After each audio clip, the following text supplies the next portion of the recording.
you posted on your social media that you have or train to our Miss Grand International CJ Opiaza. So how was it? Oh, I love training with CJ. She's a close friend of mine as well. And it's always fun every time we get to train. Of course, she's strict. She's hard on me, but in the best way possible. Because of course, she's CJ Opiaza, Miss Grand, first runner-up, diba?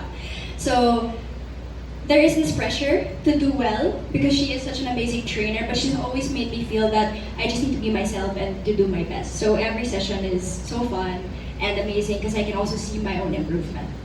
Ayun. And we all know that one of the hardest part of training and in the sa mga Espanyol na pageant is of course speaking Spanish. So are you into training also for speaking Spanish and studying about their culture? So I have been researching about Latin American culture and it's very similar to ours. We both focus on God, we focus on family, and of course they're very warm and welcoming as well, just like us Filipinos. With Spanish, there are a lot of Spanish words that are in Tagalog. For example, mesa, silya, trabajo, zapatos. There are so many words. So when I hear Spanish, I can kind of understand. And I also took lessons at Instituto Cervantes. So I took their beginner class. So it really helped me with conversational Spanish. So at least when I get there, I can communicate a little bit with the Bolivians, with the Latin Americans. So at least I can represent as well and I can communicate well. Or try my best at least. And I guess the competition is fast approaching. So, what are the first thing you will do when you get into Bolivia? Sleep. Because the travel is so far. It's very long. It's around 40 hours of travel time. But of course, when I get there, what I'm going to do is, of course, introduce myself to the organization, introduce myself to the candidates, and really immerse myself in Bolivia and in the pageant so that I will know what it's like and I will know how to prepare myself fully for the coronation night. Yes. Thank you so much, dear, and best of luck. Thank you so much.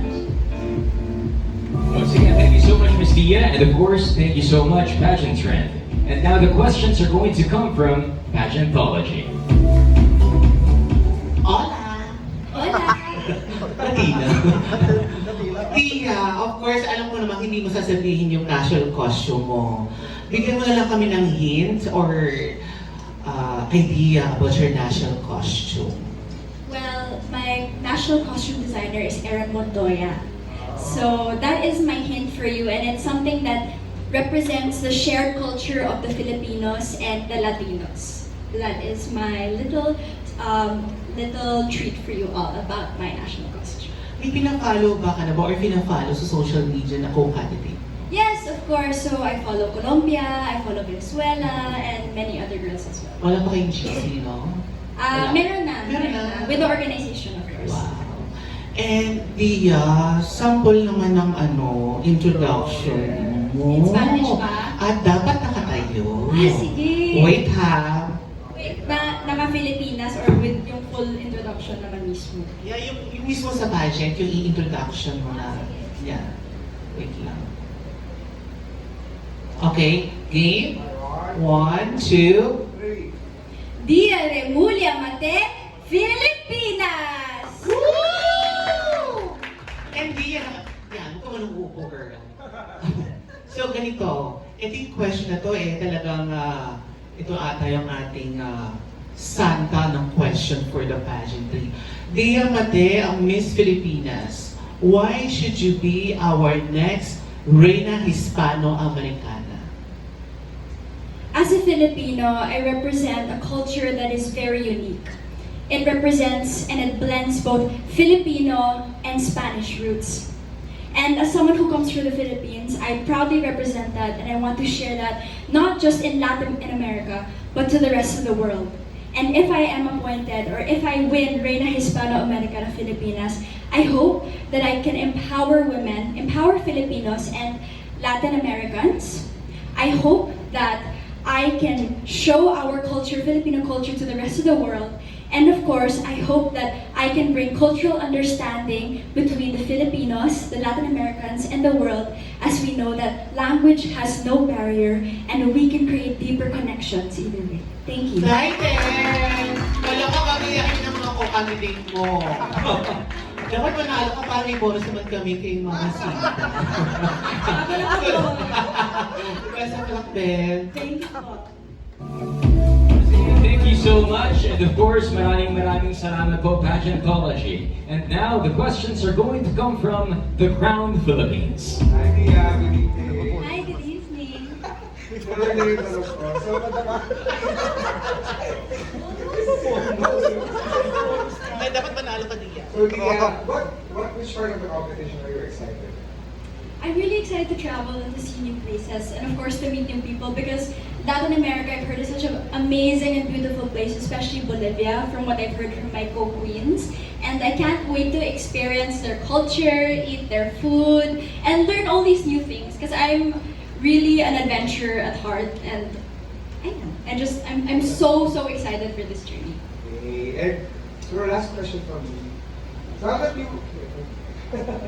now that you're embarking on a new journey, siguro sa dami ng mga nakausap mo, mga past winners, ano yung pinaka-memorable advice na nakuha mo from you? For me, the most memorable really is to don't be afraid of the Latinas. Don't be intimidated by them. Of course, they're also beautiful, diba? Mga Amazona, they speak so well, they walk amazing. But it's really just to have fun at Reina, to meet these girls, really learn about them, learn their culture, learn who they are. Because it's about the experience. Reina Hispanoamericana is not just about going there and representing the Philippines. It's really about immersing in the Latin culture because that is what this pageant proudly represents, and that is what the winner has to do, right? So it's really just to go there and enjoy the process and really work hard to win and to be Reina. Yeah. We're the only Asian, right? The only Only Asian. Asian. I am the only Asian representative in the competition. Yeah, wala. Thank you so much, Ms. Dia, and of course, thank you, the Crown Philippines. And of course, the questions are going to come from the Philippine pageantry. Hello, Dia.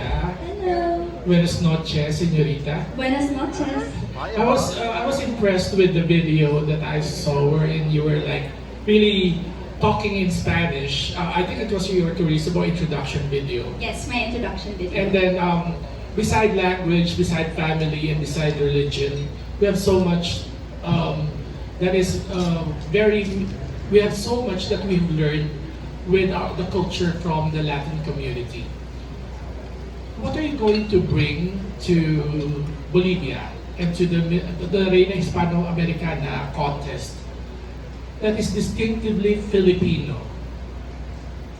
Well, of course, the Filipinos, we have such a unique culture, right? We were colonized by the Spanish, and then the Americans were here as well. So we have a lot of different traditions, and I believe that as a Filipino, I can bring such a fresh perspective to Reina Hispanoamericana.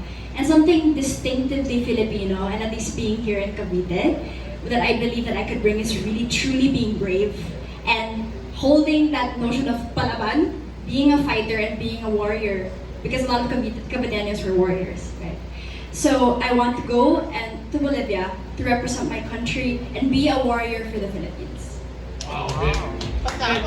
Pasado na daw kagad. One of the things that attract the Latin community to the beauty of the Philippines is the Oriental look that you specifically have, just like what with Miss Miriam Kemba also had, and Win-Win also had. Capitalizing on this, how are you going to bridge the gap of your being an Oriental beauty to the Hispano-Americana world? Though my looks may not be close to those of the Latin Americans, what we do share is the same heart. We share the same culture, we share the same foods as well, and some of the same language. So what I truly want to be able to do to bridge this is to promote that we don't need language to connect to others. What we do need is kindness and empathy. And if we're able to have that with one another, then we'll be able to culturally bridge the gap between Filipinos and Latin American, especially with our looks. Looks don't matter, language doesn't matter as long as we are kind to one another. And for my last question, you are representing a powerhouse in Asia when it comes to pageantry, but you are gonna be a warrior and entering the land of the powerhouses in South America. What will be your strategy? And if there is something negative that you have prepared for, because in preparing for a contest, it shouldn't always be all the positives, because something will happen, negative will happen. If there's something negative that you think, that you're afraid that might happen, but you're preparing for it, what is that and why? I feel like it's amongst all beauty queens that compete in international pageants, the one biggest negative we all have is to let our country down and to not win or not even place. And the way that I prepared for this is to mentally train myself, to create this expectation of myself to really do my best. And that whatever I do, I know that I'm going to make my country proud. As long as I stand tall, stand high, and I represent myself in the best way possible, I will never let my country down. Thank you, and buenas suerte. May pupunta ba daw na, oh nga pala, I was thinking about that. Who will be supporting you? Sino mga special guests mo sa Bolivia? Well, of course, my glam team is going to be with me, so I'll have their support with me. My family is going to be with me, and I'm gonna have How about a lot of JK? support there. JK, sana. Pero because of the extensive traveling time, he might not be able to make it because he does have a lot of scheduled tapings and work. Kami muna bahala. JK, di ba? Kayo mo naman kay JK. Sige, go. So, yeah, best of luck, and we think that you're gonna make the Philippines proud. Thank you so much. Once again, thank you so much, Ms. Dia, Mate, and of course, our media partners for tonight. Palakpakan naman po natin sila. And now we would like to call on the MUPH 9 candidate Kay Pasteliero and MUPH Cavite candidate Jezreel De Ocampo to please go up the stage for a photo op.